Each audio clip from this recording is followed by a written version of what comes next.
Você está na Educa Web Radio. Educa Web Radio.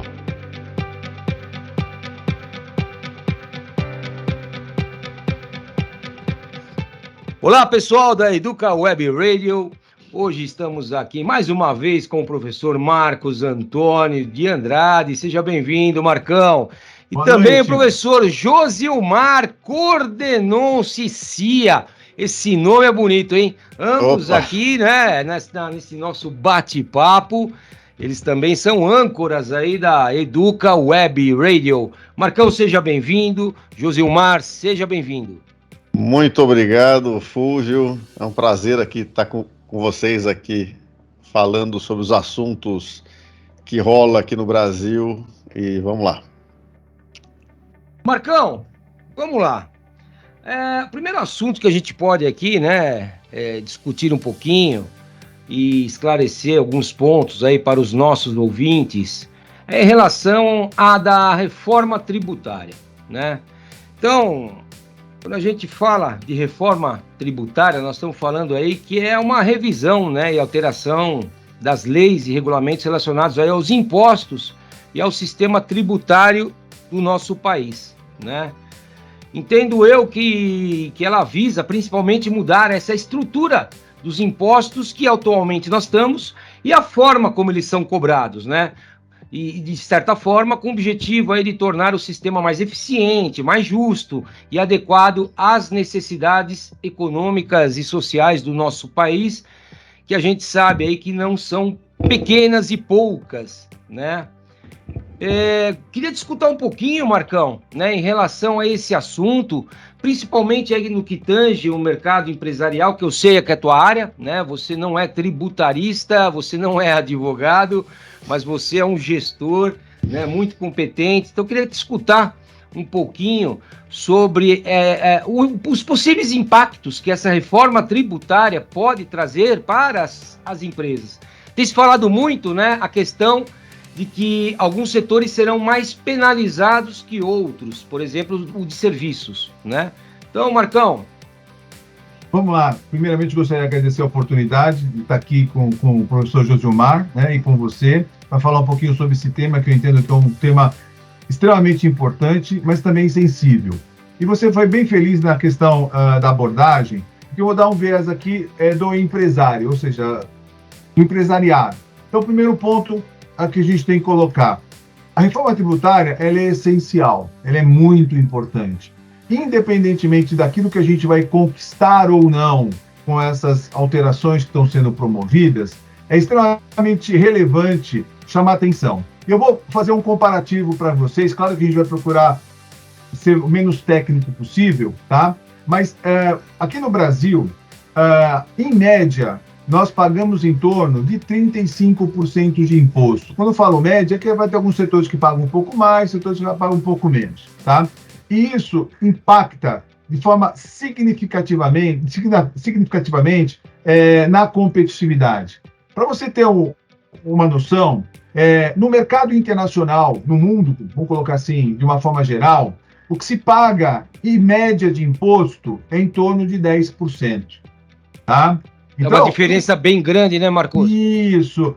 Independentemente aí das análises, pensa assim, olha, se aqui uma empresa brasileira, ela tem um custo de produção de um determinado produto, tá? Vamos colocar aí, pegar um microfone, perfeito? E ela consegue produzir esse microfone a 100, tá?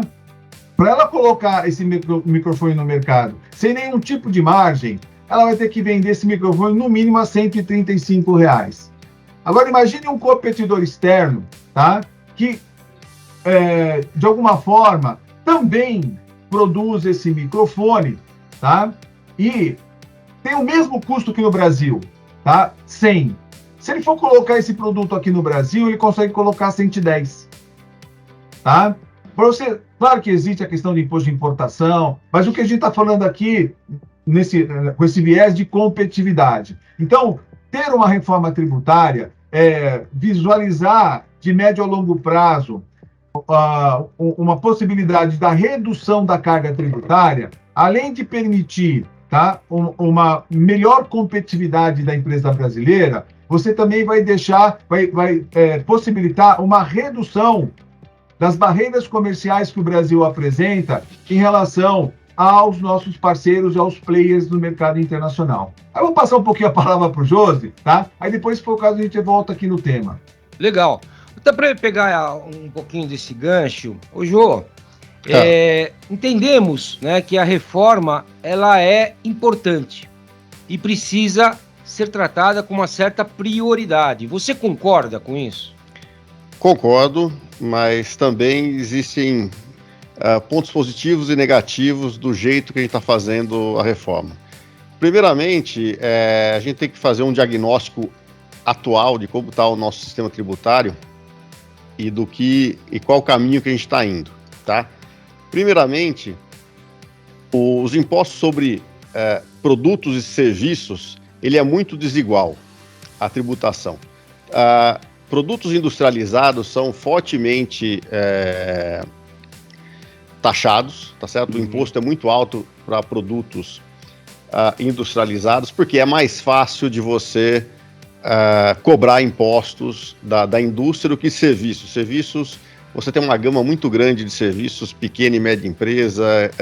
Então, por conta da facilidade de fiscalizar e de cobrar, a indústria sempre segurou uma carga maior do que os outros setores. E também, historicamente, toda vez que o Brasil ia ter um problema fiscal, precisa fazer um ajuste. Primeiro, o ajuste fiscal nunca foi feito na queda de despesa, sempre foi com aumento de tributos. Então, e onde é mais fácil aumentar tributos? Em cima da indústria. Então, produtos industriais foi cada vez mais aumentando o imposto, ficando com alíquotas absurdas. Então, se você colocar um carro, tá, um automóvel, o que a gente paga de automóvel, se eu não me engano, é 50%, metade do valor do automóvel é imposto.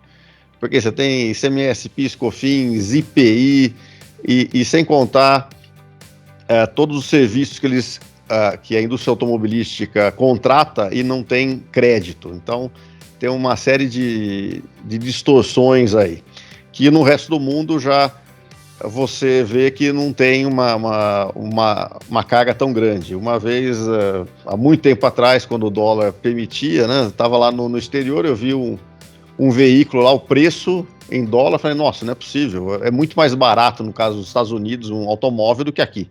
Então, isso sem contar com a questão de importação, que teoricamente, esses impostos indiretos, na hora que você exporta, você não há incidência de impostos, então você exporta ele líquido, e quando você importa também.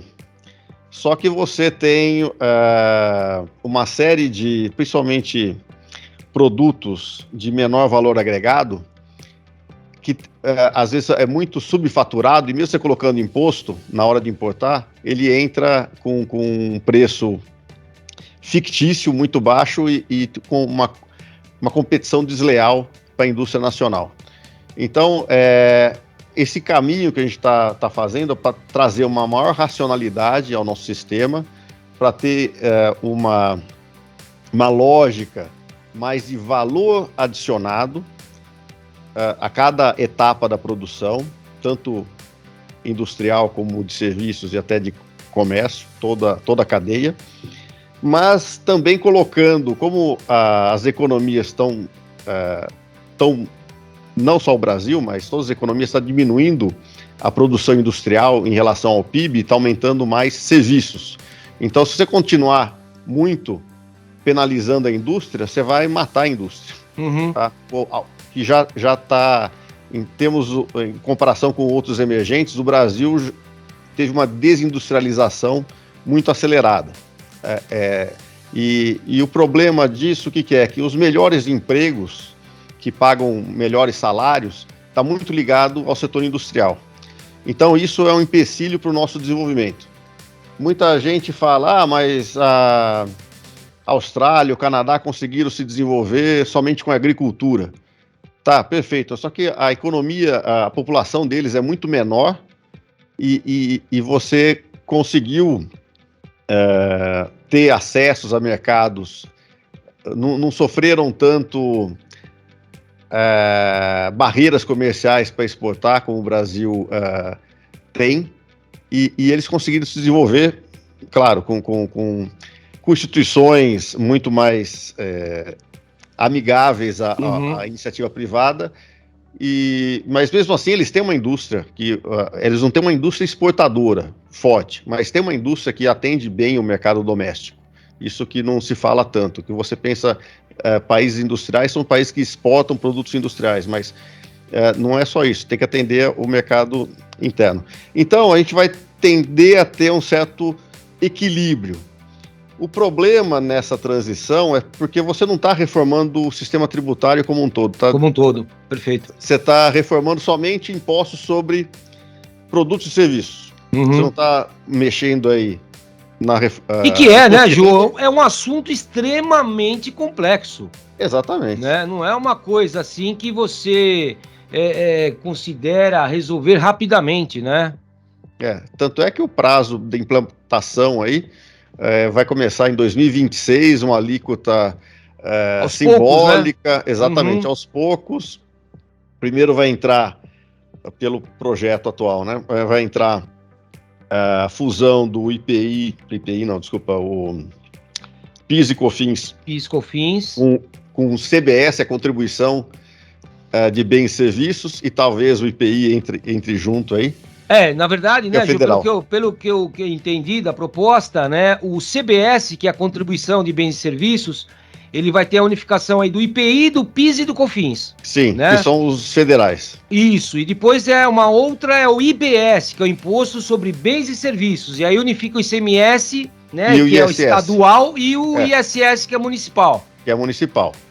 Então, e o problema, por exemplo, que quem mais está reclamando é o setor de serviços, porque vai ter um aumento de alíquota. Hoje a alíquota é 5%. E vai tender a subir. Pois é, Jô, tocamos no ponto que eu acho que a grande maioria dos nossos ouvintes querem saber. Eu também quero, você também quer, o Marcão também quer, o mundo quer. Qual será o valor da alíquota? Porque se foi aprovado na Câmara dos Deputados, foi para o Senado, mas ninguém sabe, né? Dizem aí que o IVA, de uma forma geral, ele vai variar aí entre 20%, né, e 30%, que considerando aí, né, o pior cenário de mais de 30%, é uma das maiores taxas aplicadas sobre o consumo em todo o mundo. Eu queria escutar um pouquinho, né, de você, Marcão, você, João, a respeito dessa tal da alíquota, porque é isso que está incomodando. Certo. O Ministério da Fazenda soltou, acho que essa semana, um estudo que ele fez algumas simulações de qual seria a alíquota padrão, tá? A alíquota básica juntando o IBS e o CBS, tá? A contribuição de bens e serviços e o imposto... Que é o IVA, né? Exatamente, que juntando seria o Imposto sobre Valor Agregado, o IVA, o IVA. Então, eles... No cenário que eles acham mais provável, e tem um provável conservador, se não me engano, o mais provável, se você deixar somente como uma alíquota privilegiada, vamos dizer assim, somente quem está no Simples, tá? Então, esse pessoal do Simples, quem está no Simples não vai mexer em nada. Ô, Jô, desculpa te interromper, Sim. Isso é legal você falar para os nossos ouvintes, né? Sim. Quem é um MEI vai ser afetado? Você põe na tua fala de explicação. Okay. Quem é uma microempresa vai ser afetado? Enfim, esclarece isso porque muitos dos nossos ouvintes são microempresários ou microempreendedores. Perfeito. Então, a microempresa não vai ser afetada na reforma tributária, porque ela vai continuar ainda recolhendo o Simples, tá? Perfeito. Mas também ela vai continuar não tendo, na hora de vender, se for um produto industrial, na hora de vender, o cliente não vai ter crédito de tributos em cima disso. Pelo menos é o que se imagina. De repente pode mudar no Senado, ainda está sendo discutido. Mas ao que tudo indica, não. Então, se mantiver do mesmo jeito o simples, e também o super simples, que foi ampliado aí, se coloca no cenário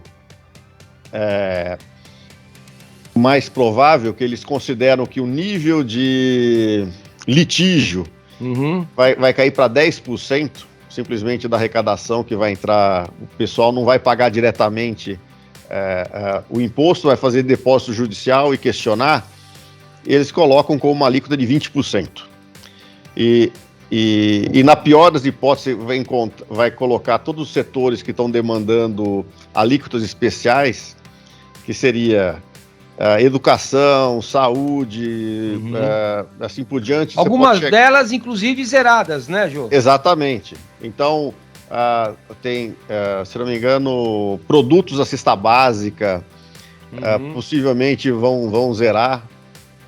Então, com tudo isso, poderia ir para 25% no cenário mais provável, ou se o índice de litígio fosse para 15% ao invés de 10%, que é um cenário que eles chamam de conservador, iria para 27,5%, se não me engano.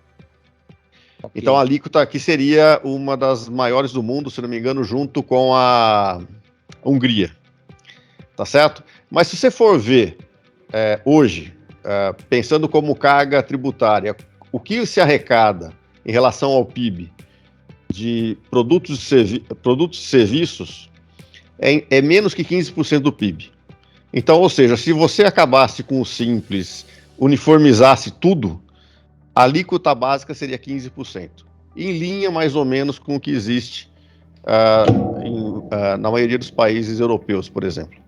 Eu li uma reportagem do IPEA, saindo essa semana, Jô, e eles comentaram, eu guardei essa informação, né? Que eles comentaram que a reforma tributária ela pode gerar, inclusive, um crescimento na ordem aí de 2,4% no PIB interno bruto brasileiro, até 2032, que é o fim do prazo, né? Se eu não me engano. Você acredita realmente que pode ter aí esse crescimento? Eu acredito que sim. Se você simplificar a forma de pagar impostos e isso trouxer uma queda de sonegação, que aí é um grande... uma incógnita muito grande, né? Uma ponto de interrogação, mas só o fato de você diminuir os questionamentos jurídicos na hora de pagar imposto, eu acredito, e simplificar as empresas não precisarem pensar em tanto planejamento tributário para pagar menos imposto, gastar com menos advogados e tudo mais, eu acredito que vai dar um impulso na economia.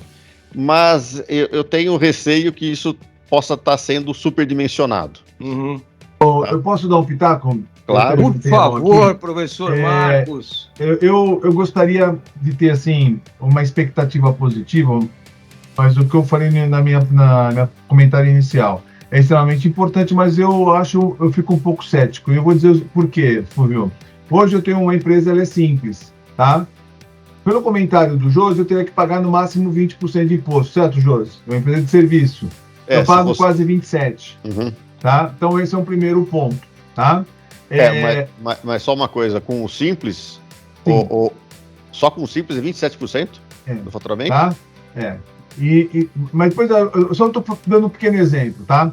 Então, por que eu estou um pouco cético? A gente abordou aí, você fez alguns comentários que eu acho que é importante a gente trazer, tá? Para um contexto geral, de um público geral, tá? Primeiro, nós temos um problema que é gasto público, tá? Todas as propostas que estão sendo apresentadas hoje pelo atual governo não apresentam redução de gastos públicos. Esse é um primeiro ponto. Segundo ponto, dentro dessas estimativas que estão sendo apresentadas, tá? Para que a gente haja essa redução na alíquota de recolhimento de imposto gradativa, tá? Você tem que ter o quê? Uma arrecadação crescente com base num PIB crescente. E, salvo engano, esses números que estão sendo apresentados aí de redução, você apresenta um crescimento médio de PIB anual de 3%. Historicamente, o Brasil nunca conseguiu manter um crescimento médio de 3% de PIB. Tá? E aí, o terceiro ponto que eu acho que é o principal desafio. é a sonegação. Por quê? Novamente, as pequenas e médias empresas que no meu caso estão no Simples, tá? Elas dificilmente conseguem fugir da tributação. Elas não têm, vamos supor, especialistas em tributário. E existe o chamado planejamento tributário, aonde as grandes empresas, tá, entram, o Júlio comentou muito bem, com recursos, com algumas, vamos colocar assim, estruturas jurídicas para um não recolhimento. E aí acho que está o grande problema, na minha opinião. Tá? Se vocês me permitem uma brincadeira, tem um velho ditado que aqui no Brasil só 3 pessoas pagam imposto. Tá? O assalariado, tá? O aposentado e o ingênuo.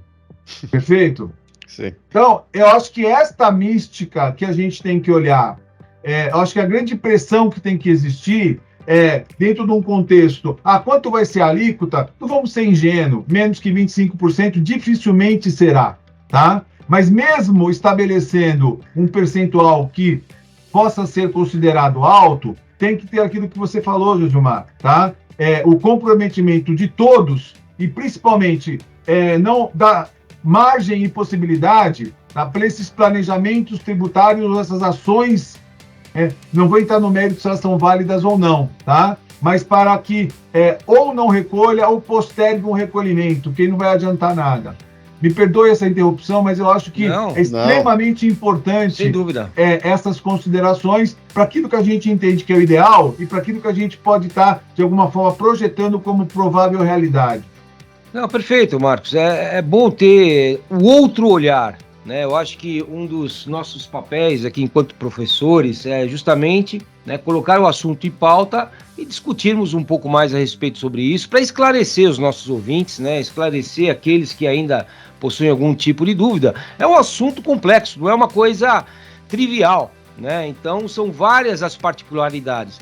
Por exemplo, né, um outro ponto de muita discussão em cima ainda da reforma tributária é com relação à perda de autonomia e que alguns estados e municípios temem, né?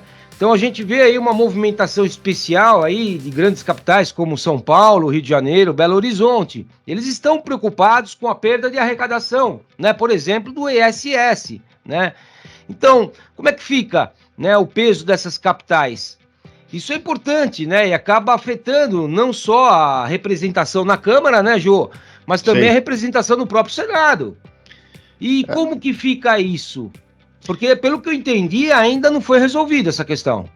Não foi resolvido, mas do meu ponto de vista, a gente deveria priorizar a ótica de você incentivar negócios. Essa parte federativa de como vai ser feita a distribuição entre os entes federados, eu acho que é secundário, quer dizer, não é que não seja importante, mas deveria vir depois. Mas, Jô, isso não afeta diretamente essas grandes capitais? Claro. Depois que uma vez que você aprova um negócio para valer, como é que fica para você negociar isso? A grande questão não é tanto que a arrecadação vai subir ou vai cair, mas o que principalmente estados estão questionando é a autonomia de vocês. Sim. Colocar a alíquota que você Então vamos lá, né, Jô? Só para esclarecer. Perde autonomia. O que isso quer dizer? Ou seja, o dinheiro arrecadado vai para a União, para o governo federal. E o governo federal distribui, certo? Aos estados. E a discussão é que os estados do Nordeste teriam aí um percentual igual a, por exemplo, um estados do Sul, Sudeste, onde há uma arrecadação muito maior do que os estados do Norte e Nordeste. A questão, como foi dividido os impostos, então, a questão maior está em cima do IBS, que são impostos subnacionais, vamos dizer assim. E o problema é quando você tem comércio interestadual. E que, pelo projeto de lei, aí, pela PEC, você vai constituir se não me engano, um Conselho Fiscal Nacional. Então você tem o seguinte, e vai mudar. Hoje, se você tem um comércio interestadual, a arrecadação fica na origem, não no destino. Uhum. Tá certo? E agora vai passar para ser no pro destino. Isso. Destino. Então, São Paulo, por exemplo, vende para o Ceará, ele vai ter que repassar, a indústria aqui vai recolher, mas vai ter que repassar para o Ceará. Então, e se colocou uma instituição no meio, esse conselho fiscal, sei lá, nacional, para fazer essa compensação entre os estados. Uhum. E muitos, que nem o Felipe Salto, que foi do Instituto Fiscal lá do Senado, e ex-secretário da Fazenda aqui em São Paulo no final do governo do Renato Garcia, o Rodrigo Garcia, ele fala, isso aí vai ser mais poderoso que o governador. Como que é? Um cara não eleito, ele questiona isso, esse órgão, tá? De como vai ser feito. Ele vai cobrar governador, e o governador Caiado de Goiás até falou, eu vou ficar ganhando mesada, eu não vou poder... administrar, né? Administrar, colocar a alíquota que eu quero reduzir para atrair mais indústria, que no fundo ele está querendo o quê? Continuar na guerra fiscal. Claro. E tem alguns estados aí que se beneficiaram com isso e no fundo ele está achando que vai perder com essa reforma. Então essas são questões legítimas e que vai afetar todos. Então, e também tem o grande elefante que eu acho nessa história toda, é a Zona Franca de Manaus. Que ela só existe por causa de IPI. Se você... acaba com isso, como é que fica? Exatamente. Não é só de Manaus também, né, Josi? Tem umas... A de Manaus Franca... é que mais aparece, mas não é só a Zona Franca de Manaus, você tem outras. Tem. No Amapá, tem outras... E você também... Teria aquela questão mesmo de você atrair multinacionais, fazendo benefícios fiscais e isenções que você também não poderia fazer mais. Então você tem essas questões. Eu acho que a questão é mais política do que tributária. Com porque certeza. Tem o conceito da compensação. E aquilo que o Jorge comentou muito bem, que é o próprio exemplo do Caiado. Ele tem uma série de ele faz uma série de concessões, ele teria que parar de fazer. Eu dei só um exemplo, mas isso acontece com a maioria dos governadores. Mas eu tô com o Josimar, tá? A questão aí, apesar de ser grave, é política e deveria ser deixada de lado nesse primeiro momento. Tá? Exatamente. É isso aí. Bom, senhores ouvintes, espero que vocês estejam gostando aqui do nosso bate-papo. Nós vamos fazer aqui um breve intervalo. Já estaremos de volta para discutirmos um pouco mais aí sobre a questão da reforma tributária. Até já.